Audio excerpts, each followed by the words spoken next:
normal, pero debajo había una segunda línea. Crédito hipotecario adicional. Línea de crédito con garantía hipotecaria.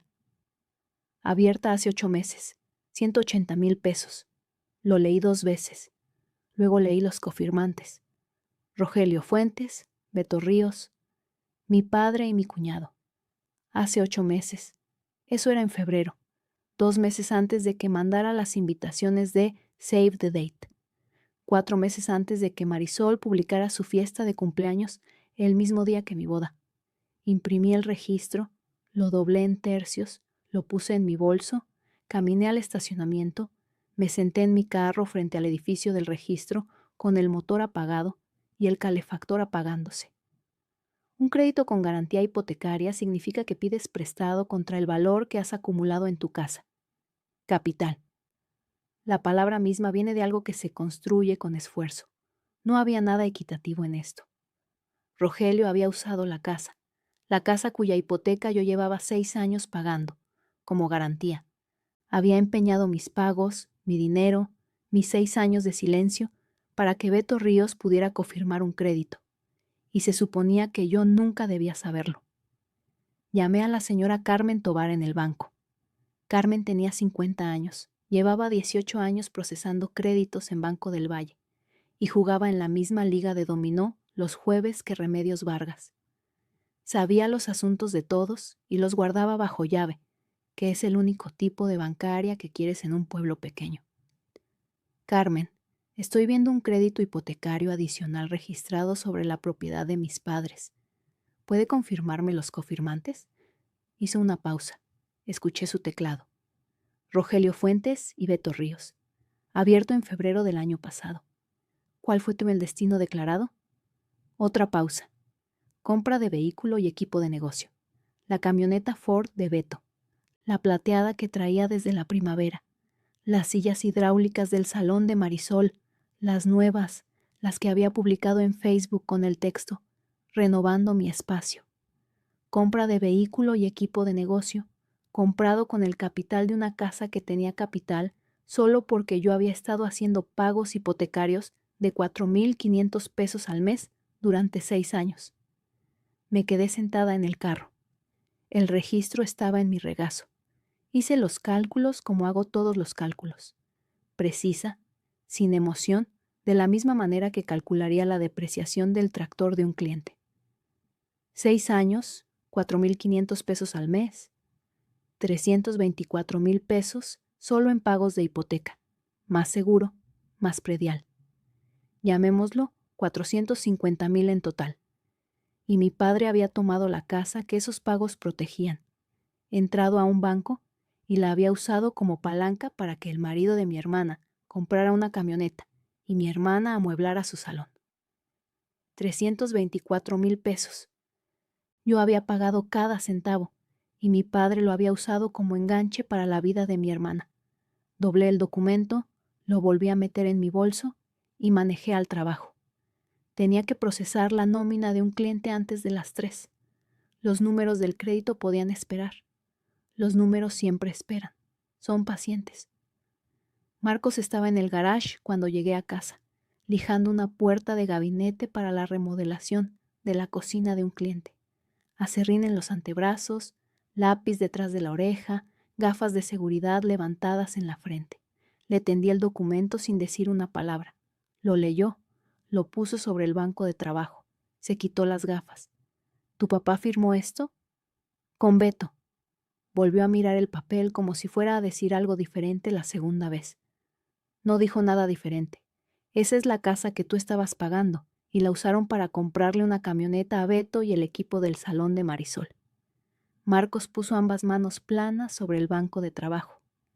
Sus nudillos tenían cicatrices de una década de construcción, cortes de lámina, raspones de cimbra, un dedo torcido de un martillo que se resbaló en 2020. Esas manos habían construido nuestro pórtico, el piso de nuestra recámara, el buzón al final de la entrada. No golpeó el banco, no levantó la voz. Miró el documento y dijo, ¿qué quieres hacer? Lo pensé durante todo el camino a casa. Podía llamar a Rogelio, enfrentarlo, verlo tartamudear excusas sobre que Marisol necesitaba ayuda, sobre que el crédito de Beto era muy malo para calificar solo, sobre que la casa era suya y tenía derecho a hacer lo que quisiera con ella. Todo verdad, todo sin importancia. Nada, dije, no voy a hacer nada. Marcos me miró. No, no.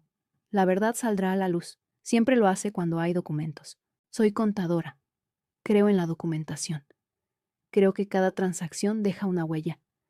Cada mentira tiene un registro y cada secreto tarde o temprano aparece como una partida que alguien no esperaba. No necesitaba venganza. Necesitaba paciencia y un archivero. Día de Muertos. Marcos y yo comimos en la mesa de Remedios. Mole, arroz, tamales de la receta que ella había copiado de una revista en 1989. Remedios puso 3 lugares, velas en la mesa, rezó. Era tranquilo, cálido, exactamente lo que debía ser esa celebración. En la casa de mis padres, a 25 minutos de distancia, Marisol tomaba fotos. Las vi en Facebook esa tarde mientras Marcos lavaba los trastes y yo los secaba. Foto grupal alrededor de la mesa, Dolores, Rogelio, Marisol, Beto, Lupita en su silla alta con Mole en la barbilla. El texto de Marisol. Agradecida por la familia que sí aparece. Etiquetó a todos. Dolores, Rogelio, Beto, Lupita. No a mí. Las señoras del grupo de damas de la iglesia lo leyeron. El lunes por la mañana, mi teléfono vibró con un mensaje de Linda Cisneros del gym. Marisol dijo que te negaste a ir a la cena familiar. Tu mamá lloró. Metí el teléfono al cajón del escritorio y abrí un expediente de cliente. Ese martes me detuve en la Económica a comprar jabón y papel de cocina. Dolores estaba en la caja. No habíamos hablado desde la llamada sobre el predial. Escaneó mis artículos sin levantar la vista, como escaneaba los de todos. Bip, bip, bip, hasta que llegó al último código y finalmente levantó los ojos. ¿Por qué no viniste el jueves? Su voz era pequeña, herida, la voz de una mujer que mide el amor por la asistencia. ¿Por qué no viniste el 12 de octubre? No contestó. Presionó el botón del total. 47 pesos. Pagué en efectivo. Dio cambio. Nuestros dedos se rozaron cuando dejó caer las monedas en mi palma y ninguna de las dos lo reconocimos. Tomé mi bolsa y salí al estacionamiento. El letrero fluorescente de la Económica zumbaba sobre mí. Familia, economía, cercanía. Todo en esa tienda era barato, incluyendo el silencio entre mi madre y yo. Diciembre. La temporada fiscal estaba a 2 meses, lo que en un despacho contable significa que la angustia ya había comenzado. Don Eduardo y yo pasamos la primera semana del mes reorganizando expedientes de clientes, actualizando software y pidiendo la caja industrial de bolígrafos que agotábamos cada año entre enero y abril. Un viernes por la tarde, don Eduardo se recostó en su silla, se quitó los bifocales y dijo: ¿Cómo está tu familia, Valentina? Le conté algo, no lo del crédito hipotecario, eso era mío, pero la boda, la fiesta de cumpleaños, los pagos cancelados, el silencio. Escuchó como los contadores escuchan a los clientes en un mal año, sin interrupciones, sin juicios, solo atención constante a los números.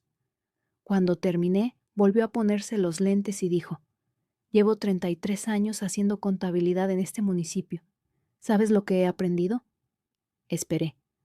Los que pagan las cuentas en silencio nunca son los que reciben las gracias, pero siempre son los que reciben las culpas cuando dejan de pagar. Lo miré. Cabello plateado, ojos cansados, mancha de salsa en la solapa izquierda. Hoy era de chile colorado. Lo podía ver por el tono. Parece que habla de mí. Hablo de cada cliente que ha cruzado esa puerta con un problema que alguien más creó. Dio un golpecito a la carpeta sobre su escritorio, los documentos del crédito para la venta del despacho. Vas a ser dueña de este lugar, Valentina. Eso es lo que importa. Lo demás, la familia, la casa, la hermana que habla de más, eso se acomoda solo. Siempre lo hace en un pueblo pequeño. Hizo una pausa. Aquí todos lo ven todo eventualmente. Esa es la maldición y la bendición de un lugar así. Volvió a sus expedientes. Yo volví a los míos. Afuera, la luz de diciembre moría temprano, como muere en Jalisco, gris y baja y honesta. Su padre usó la casa que ella pagó más de 450,000 pesos para proteger y pidió prestado contra ella para que su hermana comprara sillas de salón y su cuñado manejara una camioneta nueva. Y su hermana anda diciéndole a todo el pueblo que Valentina abandonó a la familia. Pero Valentina es contadora. Ella lee números y los números no mienten. Sigan viendo. Enero. El municipio mandó un aviso de embargo fiscal a la calle Jacaranda 147. Monto adeudado, 12,600 pesos. Con recargo acumulándose. Si no se paga en 90 días, el municipio podría iniciar procedimientos para recuperar la deuda. El crédito hipotecario adicional también estaba en problemas. Carmen Tovar le contó a Remedios, quien le contó a Marcos, quien me contó que habían faltado 2 pagos. El banco había enviado una carta de advertencia. Si el crédito entraba en incumplimiento, el embargo hipotecario estaba sobre la mesa. No el embargo por la hipoteca principal, sino el embargo por el crédito adicional. La casa que yo había pagado, que Rogelio había empeñado, podría ser embargada porque Beto Ríos no podía hacer los pagos del crédito que confirmó para comprarse una camioneta. Rogelio me llamó un domingo, no la llamada casual y confusa de octubre, una diferente, la voz de un hombre cuando las paredes se están cerrando. Valentina, necesito tu ayuda. El banco está hablando de quitarnos la casa que usaste como garantía para la camioneta de Beto. Silencio. Suficiente para contar latidos si me hubiera dado la gana. ¿Cómo sabes eso? Soy contadora, papá. Está en el registro público de la propiedad. Era que Marisol necesitaba. No pudo terminar la frase. Yo la terminé por él. Tú pagaste mi hipoteca durante 6 años. 6 años, papá. 4,500 pesos al mes. Pagué tu seguro. Pagué tu predial. Y tú tomaste la casa que mi dinero sostenía, y la pusiste en riesgo para que Beto comprara una camioneta y Marisol comprara sillas de salón. Escuché su respiración, entrecortada, la respiración de un hombre cuya espalda duele y cuyo orgullo duele más. Lo siento, papá. Esto no lo puedo resolver. Colgué. Era la primera vez que le colgaba a mi padre. El teléfono no pesaba nada. Marisol apareció en mi casa un martes por la tarde en febrero. No llamó. No mandó mensaje. Simplemente llegó a la entrada en la camioneta plateada de Beto, los 180,000 pesos de camioneta, y tocó la puerta principal como si fuera la dueña del lugar. Marcos abrió. Ella pasó sin decir palabra. Necesito hablar con mi hermana. Estaba sentada en la mesa de la cocina con una pila de recibos de nómina y una calculadora. No me levanté. Estás destruyendo a esta familia, Valentina. Puse el lápiz sobre la mesa. Marisol, dejé de pagar cuentas que nunca fueron mías. Mamá y papá te necesitan. Mamá y papá me necesitaban el 12 de octubre. Eligieron el pastel. Su cara se puso roja, no roja de enojo, roja de alguien escuchando una verdad de la que te ha estado huyendo. Eso no es justo. Era mi cumpleaños. Y era mi boda. No entiendes. Su voz cambió, más baja, más cruda. La confianza del salón desapareció. Tú tienes todo, Valentina. El trabajo, el esposo, la casa. Lo único que yo tenía era estar cerca de mamá y papá. Eso era mío. Podría haber sentido algo en ese momento. Una persona más tierna quizás lo hubiera hecho. Pero tenía una pregunta, y la hice. ¿Sabías que papá usó la casa para pedir dinero prestado para ti y para Beto? El rojo se escurrió de su cara. Se puso pálida como una hoja de cálculo en blanco cuando borras la fórmula equivocada. Todo lo que sostenía la estructura simplemente desapareció. Ella sabía. La respuesta estaba escrita en su cara en una tipografía que hasta alguien que no fuera contador podría leer. Había sabido lo del crédito. Había sabido cuyos pagos construyeron el capital que Rogelio empeñó. Y de todas formas había aceptado el dinero. Sal de mi casa, Marisol. Se fue. Las llantas de la camioneta crujieron en el camino. Tomé mi lápiz y volví a los recibos de nómina. Don Humberto Prieto tenía 66 años y había vivido junto a mis padres desde antes de que yo naciera. Venía a Garza y Asociados cada febrero a hacer su declaración. Declaración sencilla, pensión más seguro social. Tomaba unos 40 minutos.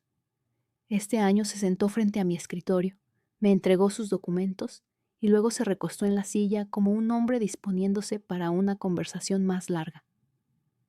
Sé que no es de mi incumbencia, dijo, pero veo cosas desde mi patio. ¿Cómo qué, don Humberto?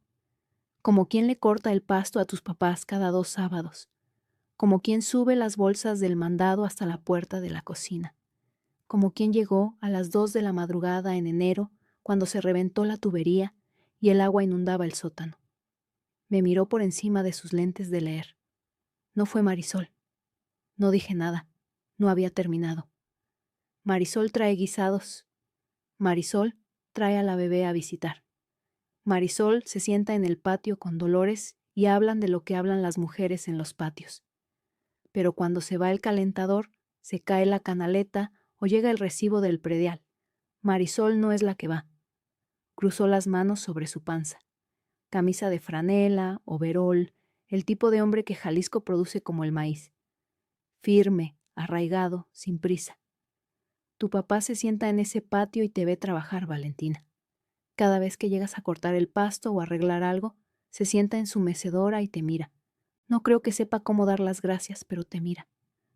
Procesé la declaración de don Humberto. Deducción estándar. Devolución de 2,400 pesos. Firmó los documentos, me dio la mano y se fue. Pero lo que él me había dado valía más que lo que yo le había dado. Un testigo. Alguien que había estado observando desde 6 metros de distancia durante 30 años y sabía la diferencia entre aparecer y aparentar. Marzo. Remedios Vargas se lanzó a la planificación de la recepción como una generala preparando una campaña. Imprimió 200 invitaciones en cartulina color crema en la impresora pública de la biblioteca. 2 pesos la hoja, 40 hojas. Le dio propina de 50 pesos a la bibliotecaria porque así era Remedios. Recepción tardía, celebrando el matrimonio de Valentina y Marcos Vargas. Salón Fiesta Real, sábado 12 de abril, 5 de la tarde. Platillo compartido. Las mandó a todos. Feligreses, clientes del despacho, los compañeros con quienes Marcos había trabajado en obra, empleadas de la económica, trabajadores de la bodega de materiales. La señora de la tienda de ropa de segunda en el centro donde había comprado mi vestido. 200 invitaciones a 200 familias en un municipio donde las noticias viajan más rápido que el correo. No le mandó ninguna a Rogelio y Dolores. Yo se lo había pedido. ¿Segura?, dijo Remedios. Segura. De todas formas se van a enterar. Todo el municipio se va a enterar. Lo sé. Compré un vestido nuevo, no el vestido de segunda de 480 pesos original. Ese estaba colgado en mi closet con un recuerdo adherido que no quería volver a ponerme. Este era de la misma tienda. 530 pesos, blanco, sencillo, con encaje en el dobladillo a la altura de la rodilla. Me lo probé en el probador y me miré en el espejo. Este era el vestido con el que mis padres me verían por primera vez. Si venían. Marcos pasó 3 fines de semana en el salón. Lijó el piso, tapó el agujero en la pared donde alguien lo había hecho durante una reunión de la Asociación de Padres, y repintó los marcos. Construcciones Vargas donó la madera. Sus 2 compañeros ayudaron en su día libre. Para la primera semana de abril, el salón lucía mejor de lo que había lucido en años. 200 sillas, ninguna reservada. Dolores llamó un miércoles por la tarde. Yo estaba lavando trastes. Marcos veía un partido de fútbol en la sala con el volumen bajo. Mi teléfono vibró en la barra y vi mamá en la pantalla, y casi lo dejé ir al buzón de voz. Casi. Valentina, me enteré de la recepción. ¿Por quién? Por todos. Todo el pueblo habla de eso. Silencio. El grifo de la cocina goteó. El nuevo que habíamos instalado, que todavía tenía una pequeña fuga que no habíamos arreglado. ¿Puedo ir? Cerré el agua, me sequé las manos en el trapo de cocina, me recargué en la barra. Elegiste la fiesta de Marisol sobre mi boda, mamá. Lo sé, sí lo sé. ¿Por qué? Se echó a llorar. No el tipo dramático que Marisol podía producir en cualquier momento.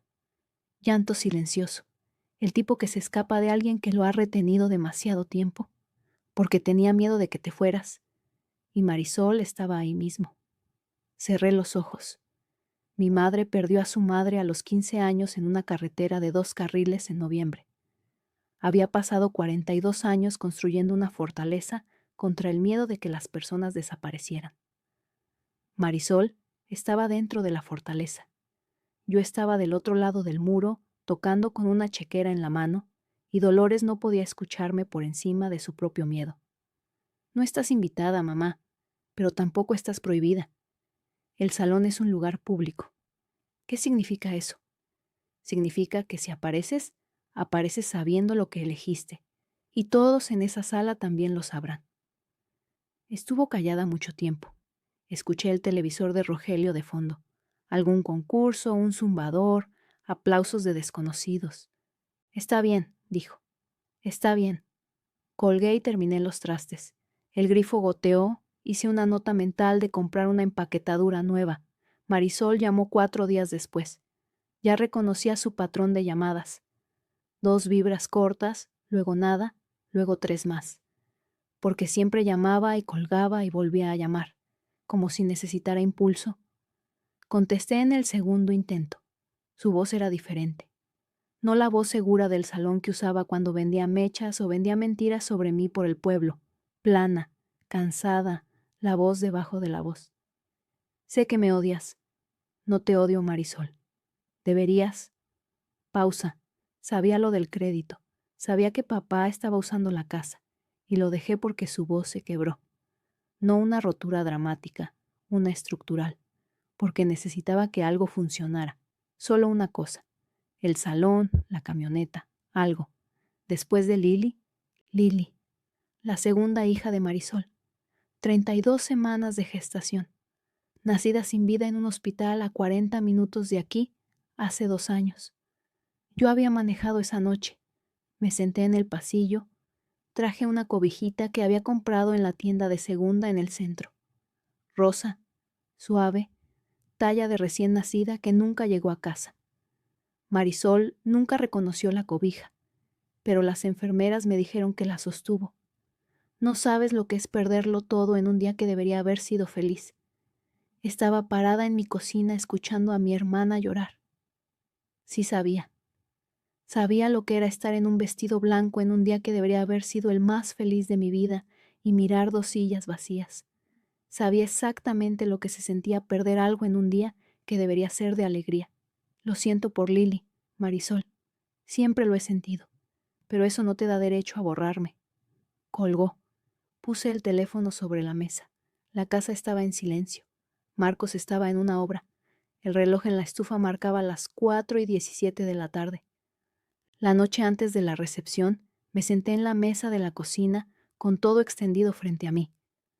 6 resopla años de estados de cuenta, los registros de pago automático, los comprobantes de los pagos del seguro, los recibos del predial, el documento del crédito hipotecario del registro público, con Rogelio Fuentes y Beto Ríos, escritos en tinta negra en la línea de cofirmantes. Lo miré todo. Luego lo puse en una carpeta, metí la carpeta en el cajón de mi escritorio y cerré el cajón. No iba a llevar nada de eso al salón de fiestas. Una contadora sabe la diferencia entre evidencia y testimonio. La evidencia se queda en el archivo. El testimonio entra por la puerta y habla. Carmen Tovar estaría en la recepción. Remedios la había invitado. Don Humberto Prieto vendría. Me lo había dicho cuando recogió su declaración. Don Eduardo Garza y su esposa estarían. Don Jorge de la farmacia, la mitad del municipio. Esas personas no necesitaban mis estados de cuenta. Habían estado mirando durante años. Cada una guardaba un fragmento de la verdad. Un pago procesado, una receta surtida, un pasto cortado al amanecer. Y 6 meses de mentiras de Marisol habían estado presionando esos fragmentos como un pulgar sobre la balanza. Me probé el vestido una vez más. Me paré frente al espejo del baño. Encaje blanco en el dobladillo. La banda prendida en el cabello. Como Remedios lo había hecho en la iglesia, parecía una novia, con 6 meses de retraso, pero una novia. Marcos entró desde el garage, todavía con aserrín en las botas. Se recostó en el marco de la puerta y me miró. ¿Lista? Alicé el vestido. Llevo 6 meses lista, asintió. Sin discurso, sin palabras de aliento. Solo el asentimiento de un hombre que construye cosas y sabe cuando los cimientos son sólidos. Salón Fiesta Real, 500 de una tarde de sábado en abril. Las mesas del potluck corrían 9 metros a lo largo de la pared del fondo. Guisos, pollo en salsa, huevos con chorizo, 3 tipos de postre y un pastel de la pastelería real que decía Marcos y Valentina en betún azul. Papel de china en rojo, verde y blanco colgaba del techo, porque el salón lo tenía instalado permanentemente y nadie iba a quitarlo para una recepción de bodas.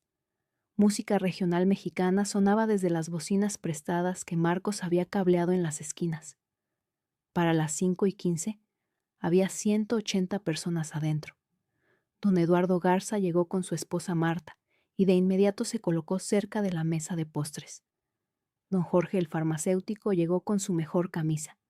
Don Humberto Prieto traía una camisa de botones que nunca le había visto. Cuadros, planchada, cuello abotonado hasta arriba. Carmen Tovar se sentó cerca de la puerta con su esposo. Remedios estaba en la entrada saludando a la gente como si se estuviera postulando para algo. Entré a las 5:20 con el vestido blanco. 530 pesos. Encaje en el dobladillo, la banda en el cabello. Marcos iba a mi lado con su traje azul, el mismo que le había prestado su amigo para la iglesia, quien le dijo que se lo quedara porque a Marcos le quedaba mejor de todas formas. El salón giró. La gente aplaudió.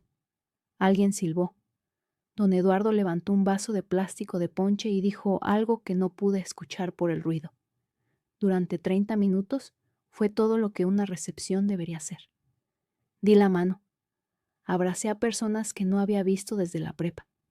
Comí un antojito y le dije a Lorena Fisher que su ensalada de nopalitos era la mejor del municipio, y lo decía en serio.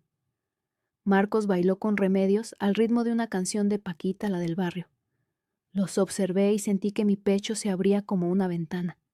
Entonces, a las 5:30, la puerta principal del salón se abrió de golpe. Rogelio, Dolores, Marisol, Beto y Lupita entraron. 180 pares de ojos se movieron hacia la puerta. El salón no quedó en silencio de golpe. Fue callándose por partes, como un campo donde los grillos paran sección por sección cuando algo camina entre el pasto. Rogelio traía puesta su mejor camisa de franela, la verde que Dolores planchaba para funerales y fiestas familiares. Dolores llevaba un vestido floreado que reconocí del cuarto de descanso de La Económica. Lo había usado en la posada de empleados el año pasado. Marisol se había maquillado. Beto cargaba a Lupita, que llevaba un vestido rosa con un moño más grande que su cabeza. Se quedaron en la puerta y escanearon el salón hasta encontrarme. Dolores vio el vestido primero. Me vio de blanco por primera vez, 6 meses después de mi boda, parada junto al esposo al que nunca había visto casarse. Su mano fue a su boca. El sonido que hizo fue pequeño, un suspiro que casi no llegó a ser palabra. No caminé hacia ellos. Me quedé donde estaba, junto a Marcos, junto a Remedios, junto a las personas que sí habían llegado. Rogelio se acercó. Su espalda lastimada hacía el movimiento lento, cuidadoso, el andar de un hombre que duele todo el tiempo y acaba de encontrar un lugar nuevo donde dolerle. Valentina, necesitamos hablar. Ahora no, papá. Esto es una fiesta. ¿El banco? Van a quitarnos la casa. Lo dijo suficientemente fuerte, sin gritar, solo el volumen de un hombre cuya audición se va y cuyo orgullo ya se fue. 180 personas lo escucharon. Remedios Vargas miró a Rogelio Fuentes con una expresión que le había visto exactamente una vez antes, en el funeral de su esposo, cuando alguien dijo que debió haber ido al médico antes. Lástima y repulsión entretejidas. Marisol rodeó a Rogelio. Sus tacones sonaron en el piso del salón. Los altos, los que usaba en el salón cuando quería parecer la jefa y no la única empleada. Su cara estaba encendida, la mandíbula tensa. Me señaló. Esto es lo que haces, Valentina. Haces una fiesta mientras mamá y papá están a punto de perder la casa. El salón quedó muerto, no en silencio, muerto. 180 personas sosteniendo tenedores y servilletas y vasos de plástico de agua de Jamaica congelados a la mitad del bocado. Los cortaste. Te casaste con un contratista y olvidaste de dónde vienes. Don Humberto Prieto puso su plato de postre en la mesa más cercana, despacio, como un hombre que deja algo cuando necesita tener las manos libres. Esperen un momento. Marisol giró hacia él. Esto es un asunto de familia. ¿Asunto de familia? La voz de don Humberto era calmada. 30 años viviendo junto a los Fuentes y nunca había levantado la voz una sola vez. No empezó ahora. Llevo 30 años viviendo junto a tus padres. He visto quién les corta el pasto, quién sube el mandado por esos escalones del portal, quién le pagó al plomero a las 2 de la madrugada en enero cuando reventó la tubería del sótano. La miró. No fuiste tú. Carmen Tovar se levantó de su mesa cerca de la puerta. Y yo puedo decirles quién ha estado pagando su hipoteca durante 6 años, porque yo proceso los pagos en el banco. Don Jorge de la farmacia, parado cerca de la mesa de bebidas, se aclaró la garganta. Yo puedo decirles quién recoge las recetas de Rogelio cada mes, y quién paga la diferencia cuando el seguro vence y el precio sube al costo regular. 1 por 1. 3 personas. 3 fragmentos. El rompecabezas que Marisol había pasado 6 meses desarmando se estaba ensamblando frente a 180 testigos. Don Eduardo Garza se levantó de su silla junto a la mesa de postres. Su esposa Marta le puso la mano en el brazo y él la palmoteó suavemente antes de dar un paso al frente. No era un hombre al que le gustaran las escenas. Le gustaban las columnas de números y los libros limpios y la silenciosa satisfacción de una declaración cuadrada. Pero también había sido mi jefe durante 9 años y eso contaba. Valentina Fuentes es la profesional más confiable y ética con la que he trabajado en 33 años, dijo, no en voz alta. Don Eduardo nunca hablaba en voz alta, no lo necesitaba. Ella no habla de lo que hace por su familia, simplemente lo hace. Carmen Tovar seguía de pie. Miró a Marisol, luego a Rogelio, luego al salón. Quisiera agregar algo. Existe un crédito hipotecario adicional sobre esa propiedad. 180,000 pesos, cofirmado por Rogelio Fuentes y Beto Ríos, registrado para compra de vehículo y equipo de negocio. El silencio cambió de textura, más duro. Beto dio medio paso hacia atrás. Su mano apretó la pierna de Lupita. La boca de Marisol se abrió. Eso es... Papá dijo que era... Dolores giró hacia Rogelio. El vestido floreado. El vestido de la posada de la económica. Su cara estaba blanca. ¿Pediste un préstamo contra la casa? Rogelio miró el piso de un salón de fiestas en un pueblo donde había vivido toda su vida, donde cada persona en el salón conocía su nombre y donde su secreto yacía ahora en el suelo frente a él como un plato roto. Hablé, calmada, segura, la voz que uso cuando le explico un estado de resultados a un cliente que no quiere escuchar lo que dicen los números. Mamá, pagué tu hipoteca durante 6 años, 4,500 pesos al mes. Papá me lo pidió, y lo hice. También pagué el seguro de salud y el predial. No lo sabías porque papá no quería que lo supieras. Dolores miró a Rogelio. ¿Es cierto? Rogelio asintió. Una vez. Me volví hacia mi madre, y el 12 de octubre, cuando estaba parada en una iglesia con un vestido blanco esperándolos, dijeron, hice una pausa. El salón contuvo el aliento. No podíamos perdernos su fiesta. Marisol lo intentó una vez más. Se levantó de la silla en la que se había desplomado, el maquillaje corriendo por ambas mejillas, y señaló hacia mí. Se hace la víctima. Siempre hace esto. Remedios Vargas no se movió de su lugar a mi lado. Solo giró la cabeza y miró a Marisol con la misma mirada serena que me había dado en el pasillo de la iglesia 6 meses atrás. Mija, la mujer del vestido blanco pagó el techo sobre tu cabeza. Ni siquiera le dieron las gracias. Lo que recibió fueron 2 sillas vacías en su boda. Marisol se sentó de nuevo. Beto jaló a Lupita hacia sí y miró la mesa. La recepción siguió sin ellos. Las fiestas tienden a hacer eso. Rogelio y Dolores salieron del salón a las 7:15, silenciosamente por la puerta trasera, junto a la cocina, y salieron al estacionamiento donde el aire de abril olía a lluvia y tierra recién removida. Marisol salió primero, cargando a Lupita dormida contra su hombro, la cara hinchada, Beto detrás con las llaves de la camioneta ya en la mano. Una semana después, Rogelio llamó. No la llamada desesperada por el crédito, no la llamada enojada por los pagos. Un tipo diferente de llamada. El tipo donde un hombre habla despacio porque elige cada palabra como si cruzara un arroyo pisando piedras sueltas. Solicité refinanciar el crédito adicional por mi cuenta, sin veto. Bien. Hablé con el sistema de incapacidad sobre aumentar mis horas. Trabajo por encargo. Puedo hacer carpintería ligera si uso el corsé. Está bien, y lo siento. Debí haber estado en esa iglesia. No dije que estaba bien, no estaba bien. Quizás nunca lo estaría. Lo sé, papá. Dolores escribió una carta. 3 cuartillas, por ambos lados, en la caligrafía cuidadosa que había aprendido en la misma escuela rural a la que yo había asistido 20 años después. La leí una vez, sentada en mi escritorio después de horas con el letrero de Don Eduardo, atrapando los últimos rayos del día. Luego la doblé, la puse en el cajón de mi escritorio junto al documento del crédito del registro público y cerré el cajón. Algunas cosas necesitan tiempo antes de que las vuelvas a leer. Marisol no llamó, no mandó mensaje, no publicó nada en Facebook sobre familia, gratitud o aparecer. El silencio era extraño, más ruidoso en cierto modo que las mentiras, pero era un silencio honesto, y eso era mejor que lo que había antes. Don Eduardo aprobó mi crédito empresarial en mayo. Firmé los documentos un martes.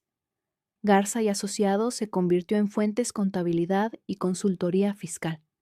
El nuevo letrero se colocó en la calle principal esa misma semana. Don Eduardo se paró en la banqueta y tomó una foto con su teléfono. Así se ve bien, dijo. No reanudé los pagos de la hipoteca. Rogelio se encargó. Cheque de incapacidad, trabajos por encargo, el corsé en la espalda y una terquedad que por una vez apuntaba en una dirección útil. Justo. Pero se encargó. Sí empecé a recoger sus recetas de nuevo. No porque me lo pidiera, sino porque soy contadora. Y un hombre de 59 años con una hernia discal que no toma su gabapentina es un número que no cuadra. Don Jorge en la farmacia no comentó nada cuando entré esa primera vez. Simplemente preparó la bolsa y asintió. Las comidas de los domingos empezaron en nuestra casa. Remedios venía cada semana. Rogelio y Dolores venían 2 veces al mes. Incómodas al principio, silenciosas. El tipo de comidas donde el sonido de los cubiertos hace la mayor parte de la conversación. Marisol vino una vez con Lupita. Se sentó al otro extremo de la mesa. No dijo mucho. Pasó la sal cuando se la pidieron. Remedios cortó el asado. Marcos sirvió el agua de Jamaica. Yo me senté en la cabecera de una mesa que yo había pagado en una casa que yo había ganado con personas que estaban aprendiendo, lentamente, imperfectamente, lo que significaba cuando la persona a la que habían ignorado fijaba las condiciones. Las sillas en esa mesa nunca volvieron a quedar vacías. Las personas que ignoran tus sacrificios no tienen el derecho de definir tu valor. Pero tú decides cuánto tiempo sigues sacrificándote en silencio. 2 sillas vacías, 450,000 pesos, un documento de préstamo que nunca debí encontrar y un baile en un salón de fiestas que llegó con 6 meses de retraso. Si esta historia te recordó que la persona que paga las cuentas en silencio no es la persona que debería cargar con la culpa, compártela con alguien que necesite escucharla. Y si alguna vez dejaste de cargar el peso de personas que nunca notaron que lo estabas levantando, cuéntame en los comentarios. Suscríbete a Venganza Oculta para más historias como esta. 3/3.